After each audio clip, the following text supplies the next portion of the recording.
ኢስላም ውስጥ ጠቅልላችሁ ግቡ የመረጣችሁ ሳይሆን ሶላቱን ነብዩ ባዘዙት መሰረት እሰግዳለሁኝ ሶላት ስለሆነ ሰርጉን ግን እኛ አካባቢ በተለመደው መሰረት አስኬደዋለሁኝ ከጎረቤት ከሀገር ከመንደር አልለይም እኔ ለምን ሶፍ ውስጥ ገባለሁኝ አትበል። ሰርጉም በእስላም መሰረት ይሁን። እስላማዊ ሰርግ እንዴት ነው የሚደገሰው? ልጅ ልድር ነው የሱና የሰርግ አፈጻጸምን ንገሩኝ በል ተማር። ነብዩ አለይሂ ሰላቱ ወሰላም ድረዋል፣ አግብተዋል፣ አጋብተዋል፣ ሱሐቦቻቸውን ድረዋል። እንዴት ነበር የነቢ ሰርግ? ሐዘን አስተናግደዋል። ልጅ ሞቶባቸዋል፣ የልጅ ልጅ ሞቶባቸዋል፣ አጎት ሞቶባቸዋል፣ ዘመድ ወዳጅ ጓደኛ ሞቶባቸዋል። የተለያዩ የሐዘን አጋጣሚዎችን አስተናግደዋል። ምን ይመስል ነበረ?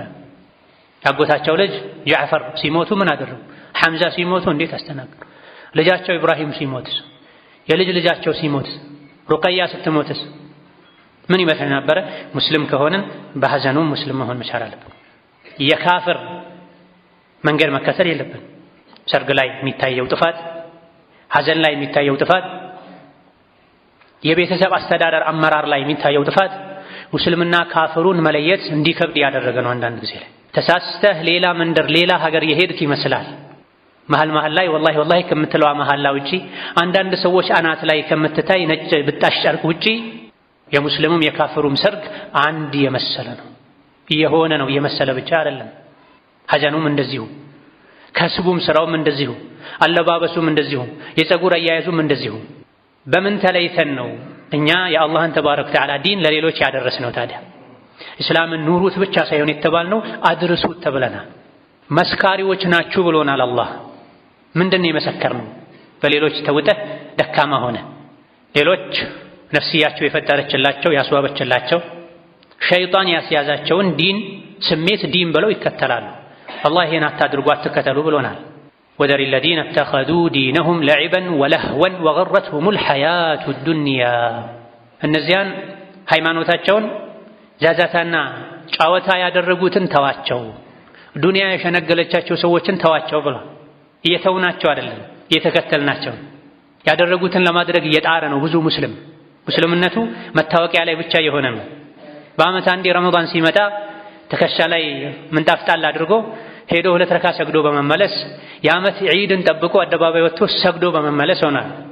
ለሶላት ሲወጣ ጺሙን እርግፍ አድርጎ ሴት መስሎ ይወጣል። ነብዩ ከልክለው ሳለ አለይሂ ሰላቱ ወሰላም ዓመቱ ሙሉ የአላህን ሕግ ዘር ብሎ የማየው ሰዎች ዒድ ወጥተው ስለሰገዱ ረመዳን ደስ ስላላቸው ሸይጣን ስለታሰረ ስለጾሙ እስከ 15 ቀን መስጂድ ስለተመላለሱ ሰደቃ ስላበሉ የመጨረሻ ጀነት መግቢያ ካርድ ያዙ ይመስላቸዋል። 11ዱን ወር ሙሉ እስላምን በስም እንጂ ማይኖሩ ሰዎች። ይህ ነው ወይ ዲን? አይደለም። ዲን ስሜት አይደለም። ስሜትን ማሸነፍ ነው። ስሜትን መቆጣጠር ነው። በእያንዳንዱ ነገር አላህ ከኔ ምን ይጠብቃል ብሎ መጠየቅ ነው። ሙስሊም ሆኖ መኖር፣ ሙስሊም ሆኖ መሞት፣ መጨረሻ ላይ ጀነትን መሸለም። ጀነት የመግባት ማለፊያ ካርዱ ሙስሊምነት ነው። ሙስሊምነቱ ደግሞ ኢንቲቃኢ መሆን የለበትም፣ የመረጡ መሆን የለበትም። አላህ የሚወደው ባህሪ እኔ ጋር አለ ወይ? ምን ያክሉን አሟልቻለሁ? አላህ ከሚጠላውስ ባህሪ እኔ ራሴን አጽድቻለሁ ወይ? ከደጋ ቀደምቶች መሃል አንዱ 70 የሙስሊም መልካም ባህሪዎች አሉ፣ ስነ ምግባሮች አሉ፣ ስብዕናዎች አሉ፣ ግን እኔ ላይ አንዷን እንኳ አላየም ያሉበት ሁኔታ አለ። በዚህ ልክ ራሳቸውን የተሳሰቡ ነው። 70 መልካም ስነ ምግባሮች ስብዕናዎች አሉ ሙስሊም ላይ መታየት ያለባቸው። ገና ስፈትሽ ራሴን አንዱ እንኳ እኔ ላይ የለም ነው። እኛ ግን ዛሬ አቡበክር ስዲቅ ነን ለማለት ሚዳዳን ሰዎች አለን። ከ70 አንዱ 2 3 እንኳ የሌለ ከመሆኑ ጋር ከስማችን ውጭ ትልልቅ ስሞችን እንሸከማለን።